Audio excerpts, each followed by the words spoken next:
नाज़रीन, इमरान खान साहब ने बड़ा दबंग जवाब दिया था जब वो वज़ीर आज़म थे। अभी की हुकूमत जो है वो अब तक तो खामोश है। वो कहते हैं जी हम सोच समझ के जवाब देंगे। ऐसा लगता है हुकूमत डरी हुई है, अभी तक सहमी हुई है। वो ये प्लान करना चाहते हैं कि हम क्या कहें, या शायद वो इंटरनेशनली कुछ गारंटियां मांग रहे हैं कि हमें कोई गारंटी दी जाए कि इंडिया हमारे ऊपर अटैक नहीं करेगा या हमें कोई लड़ाई में नहीं जाना, तब कोई नूरा कुश्ती कर ले। लेकिन देखें, आपको अल्टीमेटली फेस करना पड़ेगा, इंडिया को फेस करना पड़ेगा। हमारी इकोनॉमी बहुत कमजोर है। जनरल बाजवा ने खुद कहा था कि हम कोई ऐसी लंबी जंग लड़ नहीं सकते। उन्होंने खुद कहा था कि हमारी वो कैपेसिटी नहीं है जिस कैपेसिटी से आप जंग लड़ते हैं। और अब तो जो है वो अवाम भी पाकिस्तान की नाराज है और सोशल मीडिया में मैं देख रहा था। लेकिन इसके बावजूद पाकिस्तान तहरीक इंसाफ ने फौज का साथ दिया है और उन्होंने कहा ये ऐलान जंग इंडिया ने कर दिया, जाए जाके आप लड़े, हम आपके लिए दुआ भी करेंगे, आपके साथ खड़े भी होंगे। तो अब ये देखना है कि क्या अवामी सपोर्ट मिल पाएगी और उसके लिए पाकिस्तान की जो अफवाज है, क्योंकि फैसला तो आर्मी चीफ ने करना है और तो किसी के इख्तियार में फैसला करने की कुव्वत है ही नहीं पाकिस्तान में, रहने नहीं दी किसी के पास। तो क्या इमरान खान के जरिए से अवामी सपोर्ट ले पाएंगे, यह है बड़ा सवाल। क्योंकि देखिए, अभी एक आदमी है इस मुल्क में जो पूरे मुल्क को इकट्ठा कर सकता है और बैनुल अक़वामी सतह के ऊपर भी अगर जिद छोड़े और इमरान खान को बाहर निकाले तो वो आलमी सतह पर ऐसा कमाल कर देगा। वो आदमी आलमी सतह पर बेहतरीन मुकदमा लड़ेगा पाकिस्तान का और वो पूरे पाकिस्तान को इकट्ठा भी कर देगा आने वाले खतरात के सामने।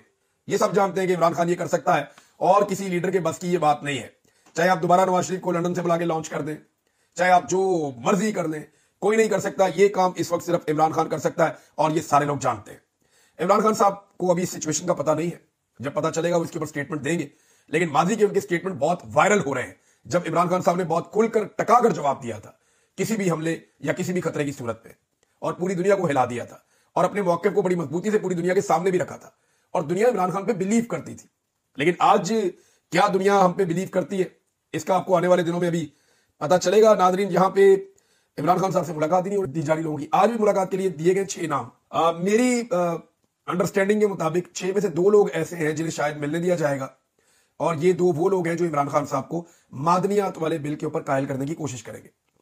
एक तरफ हमारे इंडिया के साथ हालात खराब है, इमरान खान साहब का स्टेटमेंट भी आया हुआ, मैं आपको पढ़ के सुना देता हूं। दूसरी तरफ रात गए एक वकूआ हुआ बलूचिस्तान में और ये नादिया बलूच साहिबा जो मारिक बलूच की बहन है, उन्होंने बताया कि सीटीडी जो है वो मारिक बलूच, बीबू बलूच, गुलजादी बलूच, इनको जेल से रात गए ले जाने के लिए पहुंच गई जेल में और उस पर खवातीन ने मुजामत की और उन पर बदतरीन तशद्दुद किया गया। मारिक बलूच को तो नहीं ले जा सके लेकिन बीबू बलूच को बुरी तरह मारा पीटा गया और बीबू को जबरदस्ती अपने साथ ले गए। ये दावा किया नादिया बलूच साहिबा ने और ये सोशल मीडिया पे रिपोर्ट भी हुआ। उन्होंने कहा जी हमारी बहनों के लिए आवाज उठाई जाए। तो आधी रात को देखें, एक दफा बिलावल को याद है, बिलावल की फुफ्फो को एक जगह से दूसरी जगह मुंतकिल किया था तो बिलावल को गश पड़ गए थे। तो आज बिलावल की हुकूमत है बलूचिस्तान में और रात के वक्त सीटीडी जाती है और खवातीन को तशद्दुद किया जाता है कि हमने आपको एक और जगह पे मुंतकिल करना है। अंदाजा करें आप अंदाजा करें कि बिलावल अब बोलेगा, क्या अब उसकी जबान खुलेगी या इज्जत सिर्फ 2 ही खानदानों के पास है इस मुल्क में, या जरदारी खानदान है या शरीफ खानदान है, बाकी किसी की इज्जत क्या इज्जत नहीं है। नादरीन, असद कैसर साहब ने, सलमान अकरम राजा साहब ने और पाकिस्तान तहरीक इंसाफ के दीगर लोगों ने इस बात पे जोर दिया है कि ये मुश्किल वक्त है, सबको इकट्ठा होना चाहिए। लेकिन ऐसे शदीद बहरान के वक्त में पाकिस्तान में जाली हुकूमत है और ये पाकिस्तान की बदकिस्मती है जो इस तरह की सूरत हाल का सामना नहीं कर सकती। ये ऐसी हुकूमत है और सबने इस बात पे जोर दिया कि इमरान खान को बाहर निकालो, उसको लेकर आओ एपीसी के अंदर, उसको बोलो कि वो कौम को एक पैगाम जारी करे। इमरान खान के पैगाम से जो कुव्वत मिलेगी इस कौम को, आप इसका अंदाजा भी नहीं लगा सकते। आप आर्मी चीफ की 1000 तकरीरें करा ले, कोई फर्क नहीं पड़ना। आप वजीर आजम की 1 लाख तकरीरें करवा ले, कोई फर्क नहीं पड़ना। इमरान खान का 1-2 मिनट का मैसेज आप निकालें जेल से, आप देखें कौम कैसे खड़ी होती है इस अफरियत के सामने या इस खतरनाक सूरत हाल में। नाज़रीन, शेर अब्दुल मरवत साहब के हवाले से पाकिस्तान तहरीक इंसाफ ने बड़ा तफसीली जवाब दिया है क्योंकि इमरान खान साहब ने हुक्म दिया था। मेरी उन लोगों से बात हुई जो इमरान खान साहब से मिले, उन्होंने कहा जी शेर अब्दुल मरवत के बारे में इमरान खान साहब बहुत नाराज है और बहुत गुस्से में। वो ये कहते हैं कि ये आदमी है ही एस्टेब्लिशमेंट का, वो ये कहते हैं।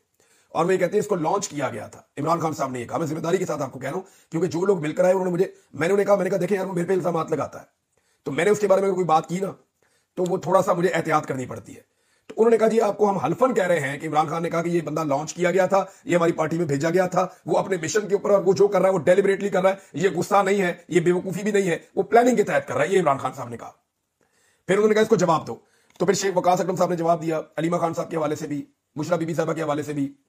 फिर जो पार्टी के बाकी जो इल्जाम उन्होंने लगाए सोशल मीडिया पे, बाकी चीजों पे, हर इल्जाम का अलग अलग जवाब दिया और शेर अब्दुल मरवत साहब को मुंह तोड़ जवाब दिया पाकिस्तान तहरीक इंसाफ की क़यादत ने।